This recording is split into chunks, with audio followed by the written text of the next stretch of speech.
Today on the Automotive Life, we are looking at a 2016 Toyota RAV4. This one is a 2-liter GX automatic. Well, it's a CVT gearbox, which is quite weird. We'll speak about that. But first things first, this car has a huge amount of legroom. I mean, look how spacious it is back here. I'm not a small dude, I'll be honest. I've got enough headroom, enough legroom. Let's pull the armrest down. Look at that, square cup holders. Where have you seen that before? That's thinking outside of the box. I'm driving the RAV4. As we said in the beginning of this video, this is a 2-liter GX automatic. So, 2-liter, 4-cylinder engine, no turbochargers, naturally aspirated. This one is automatic. Get the manual. This one has a CVT gearbox. Now, a CVT gearbox it's kind of weird. Like, it doesn't change like a normal automatic. The revs build up, it goes down. A CVT, it feels like one long continuous gear. And this one, if you put it in manual, it shows right up to 7. So it's a weird gearbox, I'll be honest. But it's smooth, it gets the job done. It's decent. How's this car to drive? This car is very nice to drive. It's comfortable, it's well made, it's silent. Ugh, boring stuff. It's decent, it's a solid car. Steering is very nice. Also, the ride is damn soft and very comfortable. That's very important because when you're driving a car that's, I'll be honest, a little bit boring, you want to at least feel comfortable.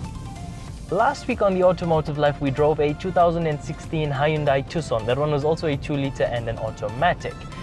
Difference between that car and this one, well, you know, they are very similar cars to drive. I think that car had a bit less legroom, but the trunk was quite a bit bigger. Looks, I think I prefer the RAV, but subjective, obviously that my opinion doesn't matter there. I think the Hyundai Tucson's engine is a lot quieter than this one. Although when you want to like put your foot down, that one there struggles a bit. This one struggles too, but it sounds less like you're hurting it. Numbers, this 2-liter GX, it makes 107 kilowatt, 187 Newton meters of torque. I checked online everywhere, I just can't find a 0 to 100 time or a top speed on this car. So I'm gonna guess around 10 seconds, 0 to 100, maybe 9 or 10, and a top speed of about 190 kilometers an hour. Now, as the stats would show, stats that I just kind of made up, the Tucson that we drove last week should be a little bit faster, but I'll be honest, this car feels like it pulls a little bit harder. And this car has a sport mode. Put it in sport. Oh, actually you feel it quite quickly. See what I mean about that gearbox? It sounds weird. It doesn't really feel like it's changing. Take it off sport mode. But it's really a decent car to drive. I'll be honest with you. Driving these types of cars, these normal, everyday, runabout cars, they are so boring to drive. Oh my goodness. Like, I mean, I know I'm fussy, but like the Hyundai Tucson, these cars, they are so boring. They just get you from point A to point B, and that's it. You know, there's nothing special about them. It's just boring. I feel like I'm tired of driving it after 5 kilometers. I want a manual. I want a car that screams. Obviously, that's me. I'm crazy. But, you know, for me, a car has to have a soul. It has to mean something. It has to have something about it that just makes you want to keep driving. In these cars, they just don't. They just get you from point A to point B. They're good, they're reliable, they're practical. For most people that are not like me, thankfulully, they're gonna get the job done. The interior on the RAV4 is a very nice place to sit. Well designed, well made, very spacious. It's a lot of like places where you can put bottles and things and objects and a lot of stuff. But overall, the interior, it's a nice place to be. The seats are quite comfortable, though I should add about that. The Toyota RAV4.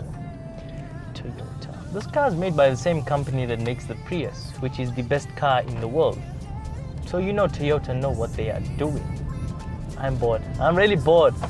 I mean, I'm excited to film videos normally, but it's boring. Like, what do I say about this car? You know, what do you want to know? What more can I say?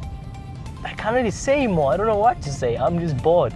It's decent, you know, end of story. Consumption is like 8.5 liters per 100 kilometers. That's what they claim. So 10 liters per 100 kilometers, that's what you're gonna get. But it's boring, you know. There's nothing more to say. There's nothing more to say. So let's cut back to the Automotive Life headquarters.